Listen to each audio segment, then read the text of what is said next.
Ne için buradasın? Kendim olmak istiyorum. Hep aynı sorunlarla karşılaşıyorum. Bunu atlatamıyorum. Sürekli kendimi bir durdurma ihtiyacı hissediyorum. Öne doğru bedenin gitmek istiyor musun? Bir çekim halindeyim. Ve çok yoğun bir kaygı hissi var. Karnıma darbe almıştım. Çok şiddetli bir dayak yemiştim. Kızım olmasını çok istiyordum.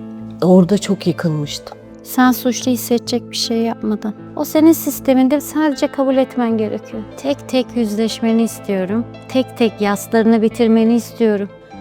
Bunu al ve artık senin yasını bitiriyorum de. Üstünü kapat. Ruhundan, bedeninden, zihninden hepsi çıksın. Kendin olmanın, yaşamla bir olmanın nasıl bir yol olduğunu deneyimle. Söyle ona da artık senin yasını bırakıyorum. Artık senin yasını bırakıyorum. Yaşam beni seçtiği için mutluyum.